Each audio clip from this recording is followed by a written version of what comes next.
Devin Booker goes for 40 points, 13 rebounds, 11 assists. Crazy. He hits 15 of 29 from the field in 44 minutes. But he just took, like that game in the third quarter, late third quarter, he just took over. Got to his spots. They couldn't guard him. He was feeling it. And that's what star players do. And we are in a point now in the playoffs where you think about it, the 4 teams left, not a lot of guys with championship experience left. That last quarter and a half of basketball in the playoffs is major. And Devin Booker answered the call. He rung the bell.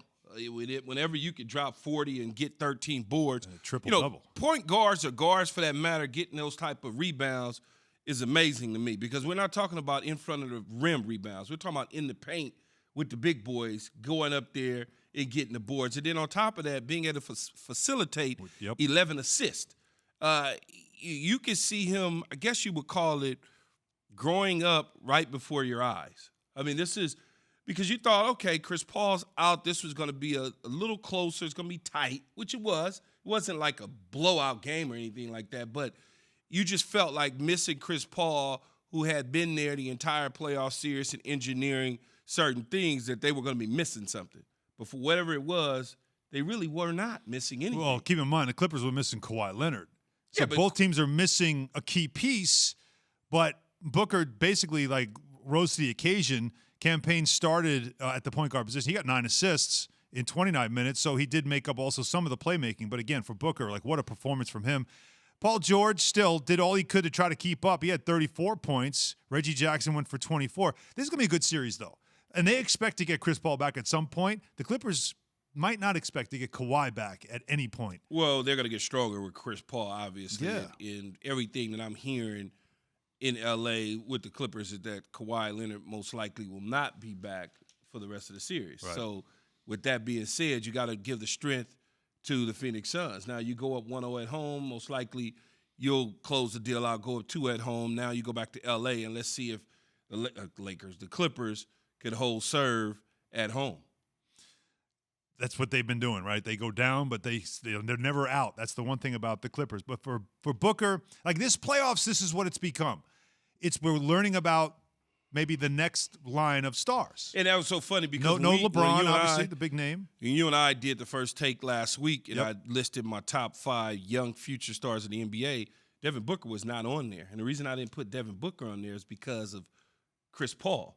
And I figured, Chris Paul is there, so Devin Booker's shine is a little dull because of Chris Paul. But now that Chris Paul isn't there and he drops 40, I'm like, triple-double 40. I need to redo that list. I want to edit your list now? Yeah, it's I mean, all right. because it's an open document. I factored Chris Paul being with the Suns gave Devin Booker a little more life, where 3-4 years from now, Chris Paul won't be there.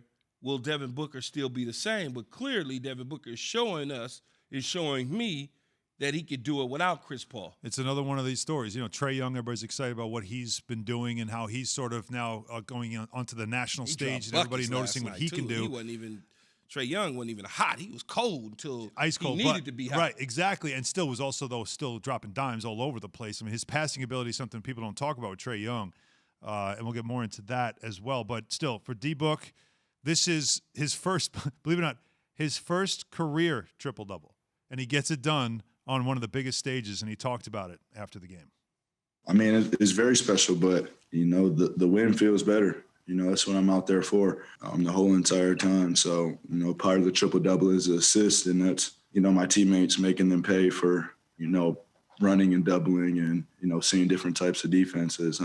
The rebounds come from DA boxing out, you know, when he has a Zubac or Boogie, and me coming in and getting the rebound. So, you know, it takes a whole collective team group to get what we got done tonight. He's definitely, again, like I said, rising star. As we're learning, and this is Straight Talk brought by Straight Talk Wireless, as we're learning about this year's playoffs, as we don't have many stars left like it normally has been, the big marquee names, we don't have that nearly as much as you do this year. So you're learning about some other guys. This is a peak at the league once we get past LeBron James. So we have Kawhi's injured, so he doesn't count. CP's not playing right now. So those are two of the biggest names. We really only got Trae Young. Well, Giannis is already MVP, so he's already a star. Yeah. He's already kind of like. No, I get it. So he's already kind of like a star. I mean, right? are you tuning in to watch Giannis? You really only got Trae Young and Booker. as far as the two the guys, next guys to see. The next guys, Yeah. because if a LeBron and a KD and those guys and Curry and those guys aren't playing, it kind of goes away. Chris Paul would be on the star end, but he's with older. He's with LeBron and those guys. Yeah. So the young group is really only Trae Young and Booker. Right. Well, it's again, 'Cause but Giannis still is guys kinda- you don't really get to see on the national stage as much, Yeah. but you've heard, like basketball fans know who they are. Yes. But I'm talking about now when the fans come in and parachute in, Yes. now you're learning about a name that you haven't really seen before. And then you're going to have that conversation, which is silly to me because both teams, they won. The Mavericks won with getting Luka. Yeah, the Luka and trade. Atlanta won with Trae. Yeah, now all of a sudden that trade doesn't look nearly as lopsided as it did maybe a year ago. It's incredible, but coaching is a big Got to part of let that. things play out. You want a little fun fact here from Stat Great to jump. Yes. Devin Booker, first Suns player with a 40-point triple-double since, can you guess who? Dan Marley. That's a good guess, but no. Come on, this is an easy one. Kevin Johnson or Steve Nash? Charles Barkley. 1990. That wouldn't be easy. 1993. Because they had some great players. He's probably arguably the best But player you in got the franchise history. but you got to think. Dan Marley used to fill it No, up back Dan Marley was then. a pretty good guess. Steve Young, obviously. Steve Young. Jeez, where my brain? Steve Nash. Steve Nash.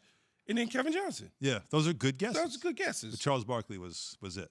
Yeah, no, I could All the way back to 93. have gone Barkley, especially if you'd have given me a year. And I also go back to 94 to the last time neither top seed makes it to the conference final.